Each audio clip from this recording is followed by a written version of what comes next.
اس جمعۃ الوداع میں ایک دو پیغامات ہیں جو ہمیں یاد رکھنے ہیں۔ اللہ تبارک و تعالیٰ کی قرآن میں جو میں نے آیت کریمہ کے حصہ پڑھا، فرمایا فمن شاء اتخذ الی ربہ سبیلا، اور جو چاہے اپنا رستہ رب کی جانب بنا لے، جو چاہے اپنا رستہ رب کی جانب بنا لے۔ اب یہ ایسی خوبصورت بات ہے جس کو آپ سمجھیں گے تو لطف آئے گا کہ اللہ تعالیٰ نے ابھی ہمیں توفیق دی ہے، کافی سارے لوگوں کو یہ توفیق بخشی ہے کہ وہ رمضان میں آتے رہے اللہ کے گھر میں، اور جو نہیں آ سکے ان کی اپنا نصیب اپنا مقدر، اس کو کوسنے کی ضرورت نہیں ہے۔ جو آتے رہے ان کا اپنا مقدر، ان کا اپنا نصیب، ان کی اپنی قسمت، وہ چونکہ ایک رستے پہ لگ گئے۔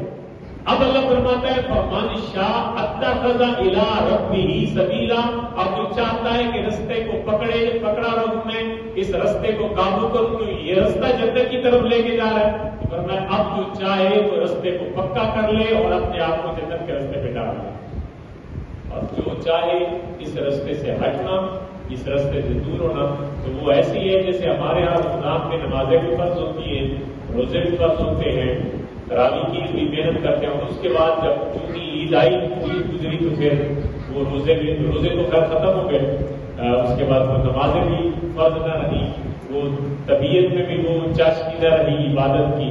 تو یہ جو اللہ تعالیٰ کا قرآن ہے نا، اس نے ہمیں ایک رستہ دیا، فرمایا یہ رستے میں تم لگ گئے اور اب اسی کو مضبوطی سے پکڑ لو۔ کیوں کہ ان الذین قالوا ربنا اللہ ثم استقاموا، جو کہتے ہیں نا ہمارا رب اللہ ہے، ہم مانتے ہیں نا ہمارا رب اللہ ہے، ہم توحید پرست ہے، ہم اللہ کی وحدانیت کے قائل ہیں، ہم کہتے ہیں کہ ہمارا رب اللہ ہے اور ایک ہے۔ ان الذین قالوا ربنا اللہ، سو جنہوں نے کہا ہمارا رب اللہ ہے، ثم استقاموا، پھر کسی بات پہ وہ ڈٹ گئے، پھر کسی بات پہ وہ چلتے رہے، پھر کسی بات پہ وہ استقامت انہوں نے اپنا لی۔ ثم استقاموا تتنزل علیہم الملائکہ، اللہ تعالیٰ کے فرشتے ان کے اوپر نازل ہوتے ہیں، اللہ کے فرشتے نازل ہوتے ہیں۔ میں فرشتے وحی لے کے تو نہیں آتے، یہ تو نبیوں کے پاس آتے ہیں، فرشتے کیوں آتے ہیں؟ یہ فرشتے اللہ کی طرف سے اعلان کرنے آتے ہیں، اعلان کرتے، بندے کو سنائی نہیں دیتا نا، اگر جو بندہ یہ چیزیں جو ہمارے ارد گرد پکار رہی ہے نا، اگر یہی انسان سن لے تو ساری زندگی سجدے سے سر کا ہوتا ہے۔ جانور کیا کہہ رہے ہیں، پرندے کیا کہہ رہے ہیں، پتھر کیا بول رہے ہیں، درختوں کے پتے کیا کہہ رہے ہیں، زمین میں چلتی مخلوق کیا بول رہی ہے، اگر یہ انسان سن لے تو کبھی سجدے سے سر نہ اٹھتا ہے، کیونکہ ہر چیز وَإِن مِّن شَيْءٍ إِلَّا يُسَبِّحُ بِحَمْدِهِ، کوئی بھی چیز نہیں ہے جو اللہ کا ذکر نہ کر رہی، تو ہر چیز اللہ کا ذکر کر رہی ہے، اپنی حال سے یا اپنے قال سے، زبان سے ادا کر رہی ہے، یا اپنی حالت پیش کر کے ہر چیز اللہ کا ذکر کر رہی ہے۔ تو یہ انسان ہے جس کو بار بار بتانا پڑتا ہے، یہ انسان ہے جس کو ہر جمعے کے بعد میں بتانا پڑتا ہے کہ وہ خدا کے بندوں فَفِرُّوا إِلَى اللَّهِ، اللہ کے رستے کی جانب آ جاؤ، وَأَنِيبُوا إِلَىٰ رَبِّكُمْ، اپنے رب کے سامنے جھک جاؤ۔ یہ انسان ہے جس کو ہر ہفتے بتانا پڑتا ہے، اور دیگر مخلوق ساری سمجھ بیٹھی ہے، دیگر ساری مخلوق جس میں عقل نہیں ہے وہ رب رب کر رہی ہے، اور جس میں عقل ہے وہ رب سے دور جا رہا ہے۔ اتنی نادانی ہے، جس میں عقل ہے وہ رب سے دور، اور جس میں عقل نہیں ہے وہ رب رب کر رہی ہے۔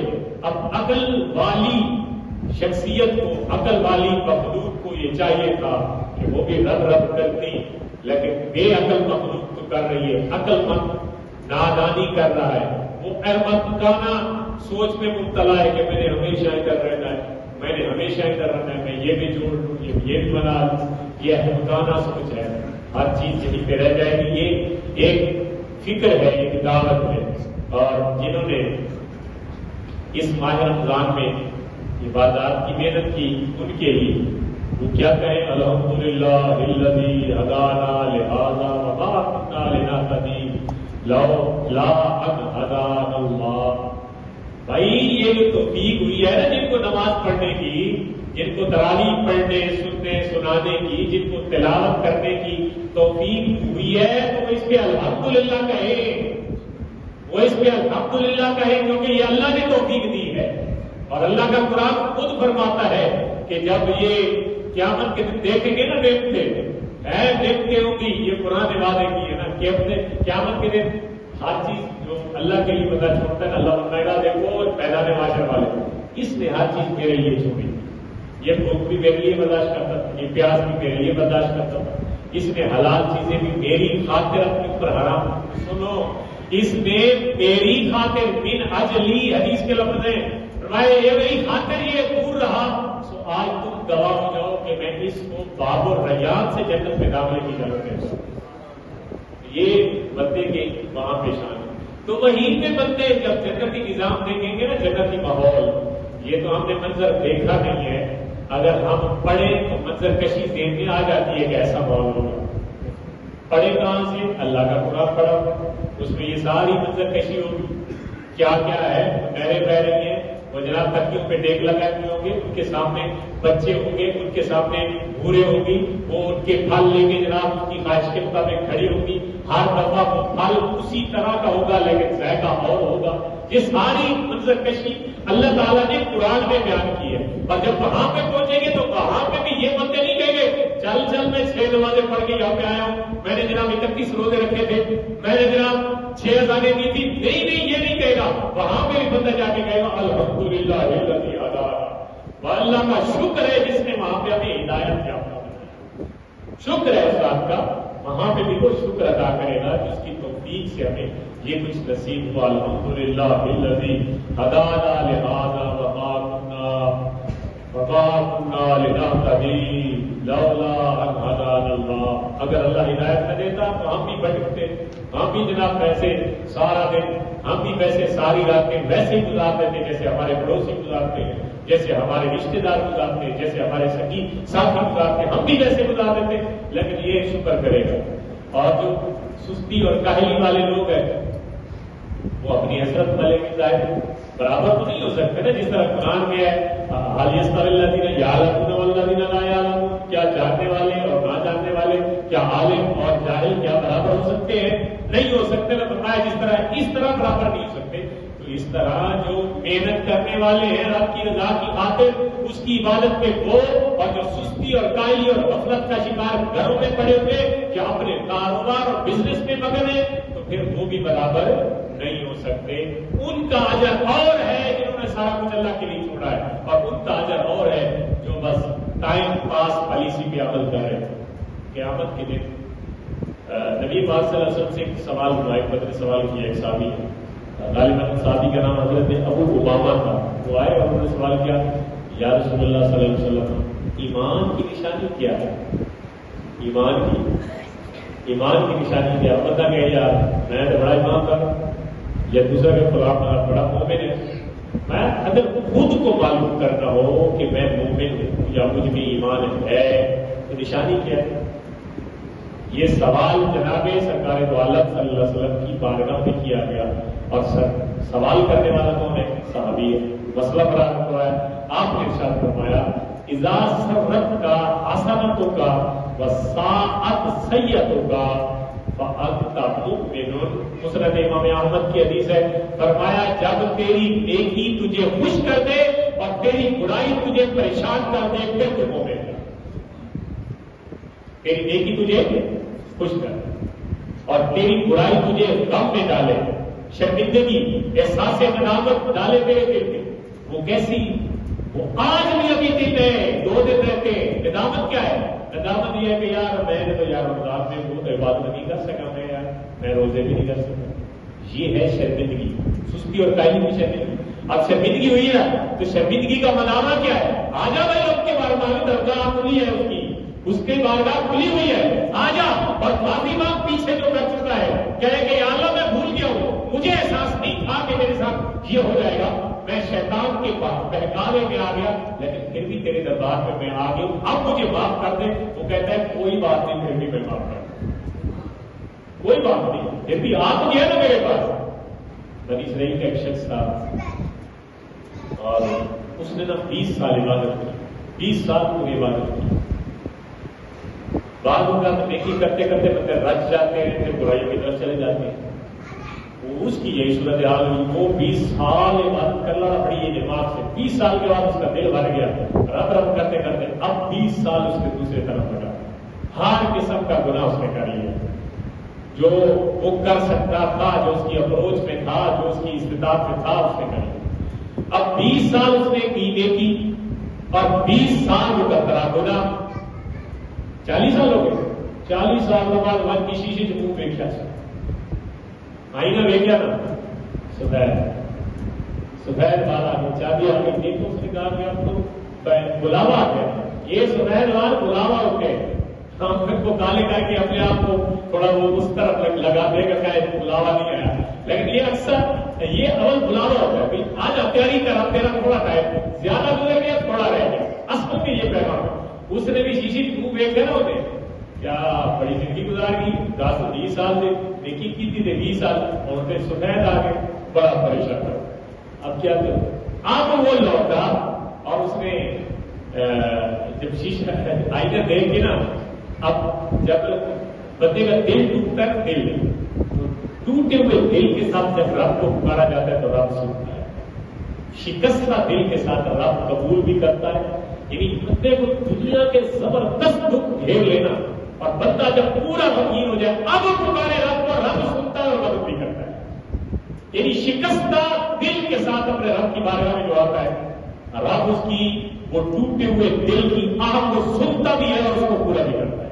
ٹوٹے ہوئے دل کے ٹکڑے چاہ کے نہیں, دل غموں سے بھر گیا ہے نا, دنیا کے غموں سے ظاہر بھرتا ہے. بھر کے پھر جب رب تعالیٰ کی بارگاہ, اس نے بھی جب آئینہ دیکھا, چاندی آ گئی تھی سفید بال, اس نے کہا یا اللہ معافی مل سکتی ہے, معافی مل سکتی ہے. 20 سال گناہ کیتے معافی مل سکتی ہے. اب رب تعالیٰ کی طرف سے پیغام آیا, یعنی آتے میں غیر سے آواز ہے.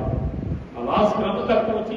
کچھ آوازیں جس کو دی جا رہی ہوں وہی سنتا ہے اور کوئی نہیں سنتا. اب اسی نے سنی, کہتا ہے یار معافی مل سکتی ہے, 20 سال یہ گناہ کیتے.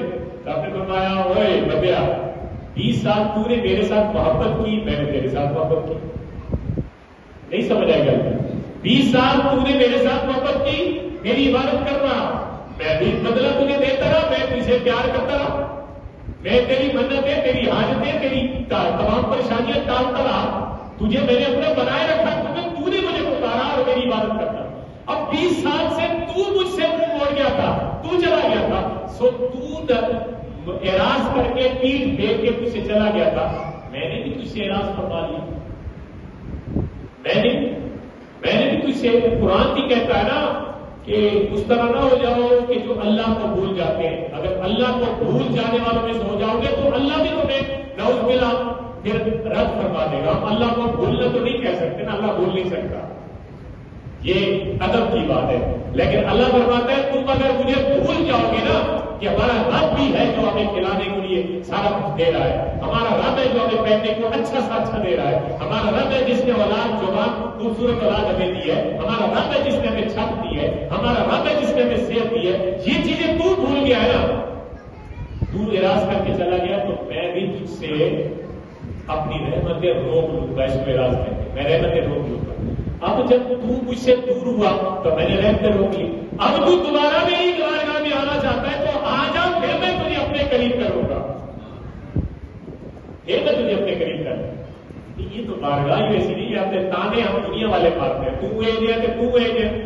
تو کی جیتا ہے 10 سال پورا سال تو سیتے نہیں بڑھیا, تو نماز نہیں پڑھی. یہ بات دنیا والے ایک دوسرے کو دیتے ہیں نا, رب تانے نہیں دیتا.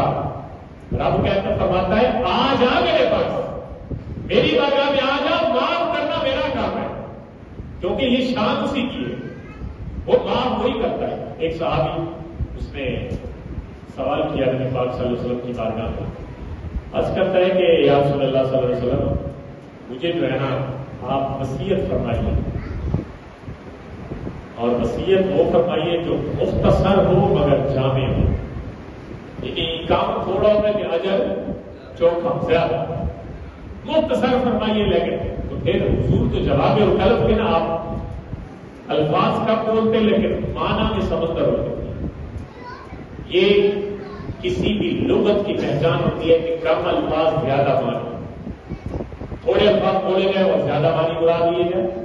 یہ اس عربی لغت کی جو ہے یہ خاص حضور سید عالم صلی اللہ علیہ وسلم نے ارشاد فرمایا اچھا تو وصیت چاہتا ہے. یہ وصیت پوچھنے والے غالباً حضرت ابو ایوب انصاری تھے. حضرت ابو ایوب انصاری تھے وصیت پوچھنے والے. تو آپ نے فرمایا اچھا پہلی بات فرمایا اذا كنت في صلاتك فصل صلاة مودع. پہلی نصیحت یہ ہے تیرے لیے کہ جب تو نماز پڑھ رہا ہے نا, نماز کے لیے جائے, نماز کے لیے ارادہ کرے, تو ایسی نماز پڑھ کے یہی میری آخری نماز ہے, یہی میری, سنو میری طرف توجہ, بچے بول رہے ہیں, یہی میری آخری نماز ہے. نماز کے اندر کھڑا ہو, نماز پڑھ چکا ہے, بس اگلی نماز کی مہلت نہیں ملی. جب اس طرح نماز پڑھے گا تو اگلی نماز کی اگر مہلت مل گئی تو توفیق بھی ہو گیا, اگر مہلت مل گئی تو توفیق بھی ہوگی, مہلت نہ ملی تو پھر تو اس کے حوالے. اگر مہلت مل گئی تو پھر توفیق ہوگی کب, جب تو پہلی نماز پڑھتے وقت یہ ذہن میں رکھے گا کہ بس آخری نماز ہے.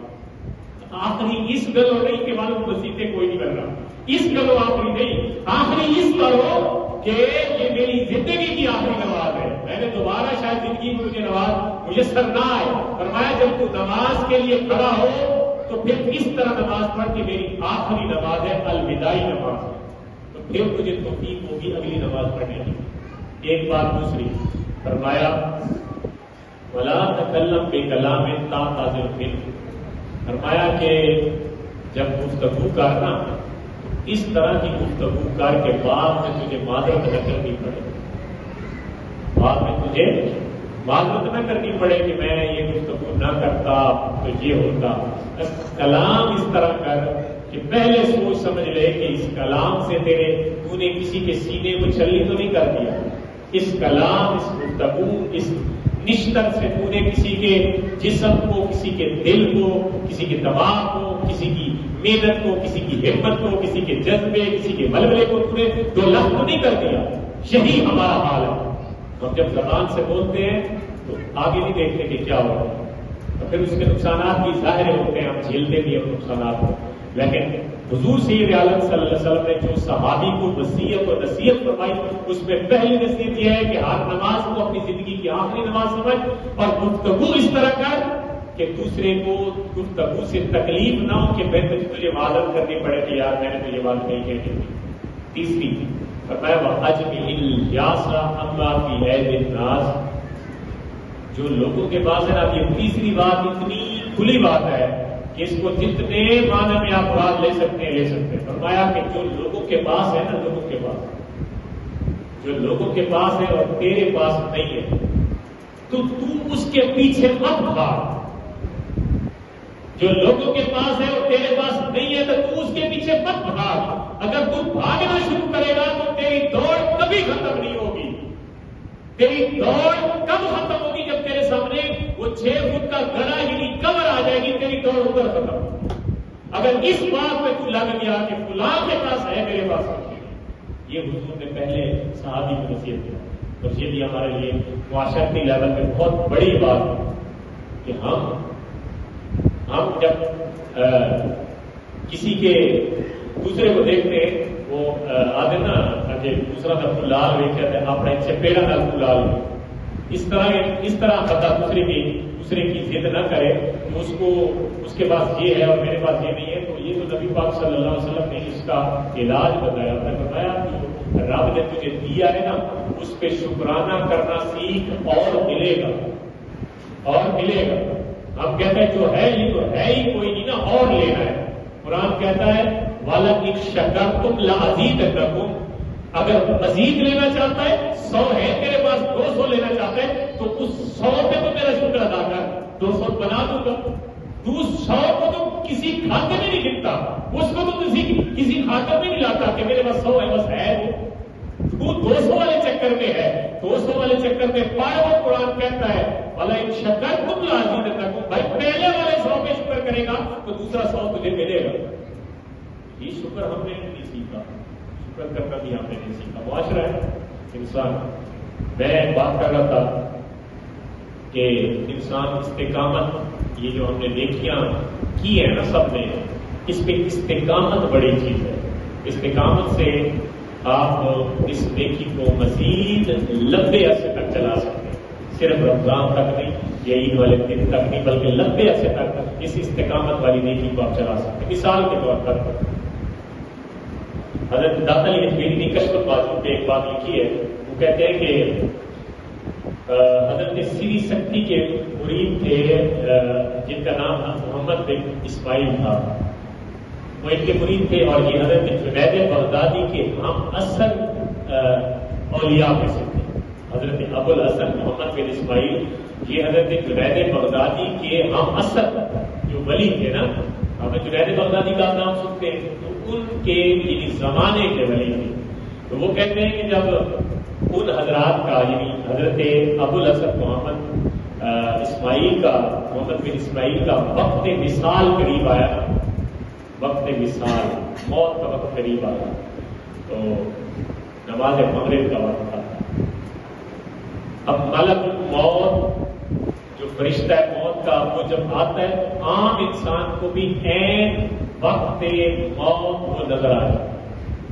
یہ آپ کو پتا ہونا چاہیے کہ جب بندہ اس دنیا میں ابھی ہے، اس کی روح باقی ہے، لیکن موت کا فرشتہ اس مرنے والے کی زندگی کے آخری لمحات میں اس کو نظر آ جاتا ہے عام بندے کو۔ یہ تو پھر ولی ہے، نبیوں کی شان تو اس سے بلند ہے۔ تو وہ جب وقت وصال ہوا نا قریب اور مغرب کی نماز کا ٹائم تھا تو فرشتہ صاحب آ گئے ملک الموت، تو نزا کا افاقہ اور بے ہوشی کا عالم تھا، ایسے ان کی آنکھ کھلی، نزا کا افاقہ کو آنکھ کھلی ابو الحسن کی، تو دیکھا کہ ملک الموت کھڑے سامنے، آ گیا پیغام پروانہ آ گیا۔ تو کہتے اس کو ہم ایک بات کہتے ہیں، کہنے لگے کف اما افاق اللہ فانما انت عبد المامور وانا عبد المامور۔